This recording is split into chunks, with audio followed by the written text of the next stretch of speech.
Olá, o meu nome é Silvana, eu sou aluna do Centro Paula Souza, cursando o segundo módulo de Nutrição e Dietética na ETEC de Caraguatatuba, extensão Ubatuba. Hoje eu vim falar sobre a resolução de número 216, de 15 de setembro de 2004, conhecida como RDC 216. Mas o que é a RDC 216? Ela é uma resolução que dispõe sobre o regulamento técnico de boas práticas de serviços de alimentação.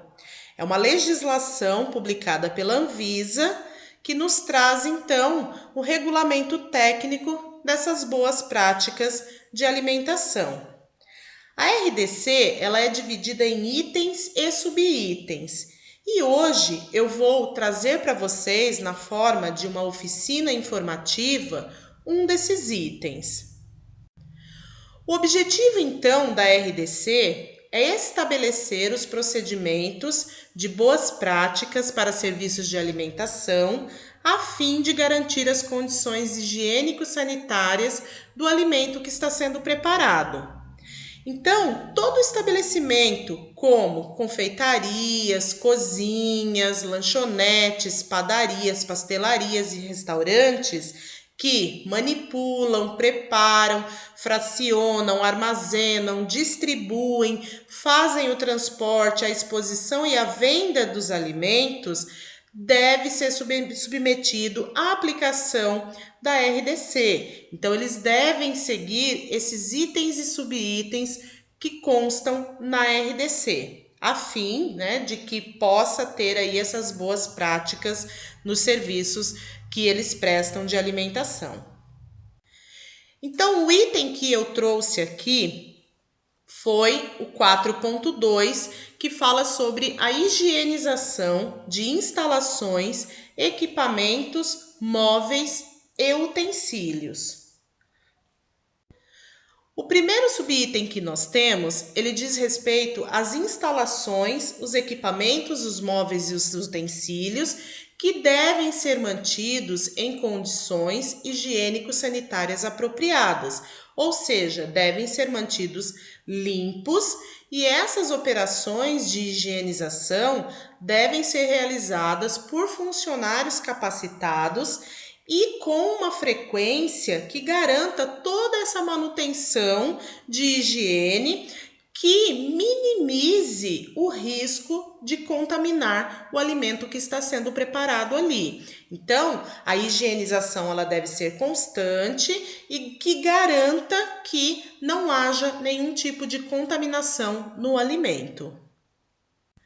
O próximo fala sobre as caixas de gordura.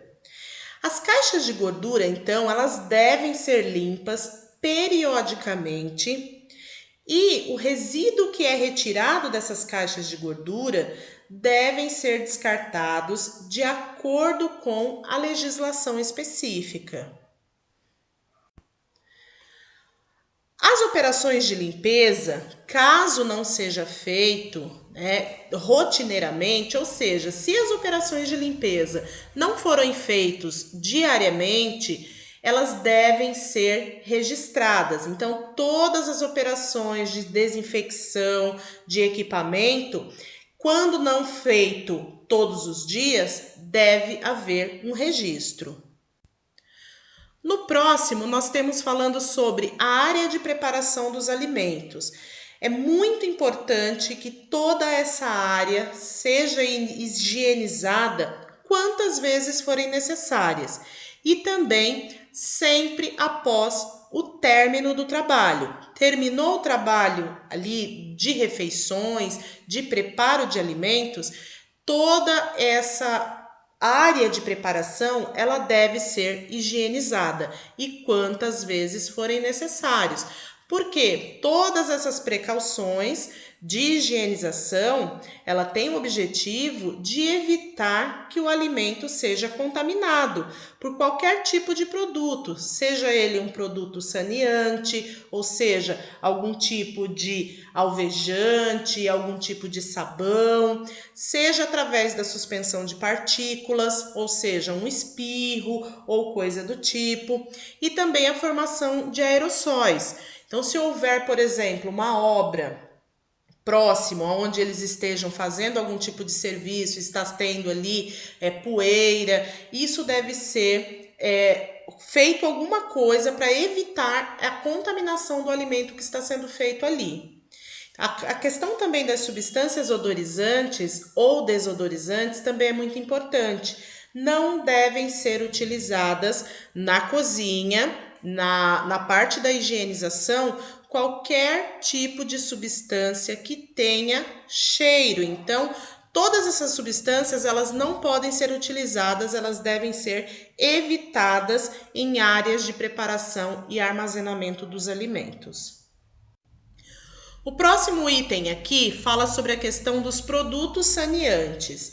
Então, todos os produtos que são utilizados para fazer a higienização, eles devem estar regularizados pelo Ministério da Saúde e a diluição, o tempo de contato, a forma de uso, a aplicação também devem obedecer a todas essas instruções do fabricante.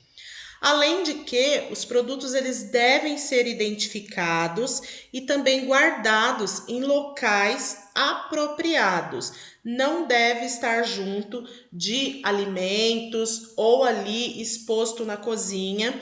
Eles devem estar em locais reservados próprios para essa finalidade. O próximo item diz respeito aos utensílios e equipamentos que são utilizados na higienização. Então, eles devem ser próprios para a atividade que está sendo realizada, devem estar conservados, limpos e disponíveis em número suficiente para ser utilizado quando necessário. Além do que, devem estar guardados em um local que seja reservado para eles. Então, não se pode colocar esses utensílios e equipamentos de limpeza em qualquer local. Eles devem estar guardados em um local específico. Assim como os utensílios que são utilizados na higienização de instalações, ou seja, se você passa uma vassoura, um pano no chão, esse pano, essa vassoura não deve ser utilizado para limpar os equipamentos e utensílios que têm contato com os alimentos. Então, você não pode usar o mesmo pano para poder fazer a limpeza ali dos locais onde está sendo preparado o alimento, né? A praça ali da mesa de corte, jamais utilizar o mesmo pano que foi passado, por exemplo, no chão. Então, tem que haver essa distinção de utensílios utilizados em cada parte, né, da higienização desses locais. O outro item fala sobre a questão dos uniformes utilizados pelos funcionários responsáveis pelas atividades de higienização. Então, aqueles funcionários que fazem a higienização das instalações sanitárias devem utilizar uniformes apropriados e diferenciados daqueles utilizados na manipulação de alimentos. Então, quem faz a manipulação de alimento tem que ter um uniforme diferenciado de quem faz a higienização das instalações sanitárias. Essas, então, foram as informações sobre o item da RDC, sobre as instalações, e muito obrigada!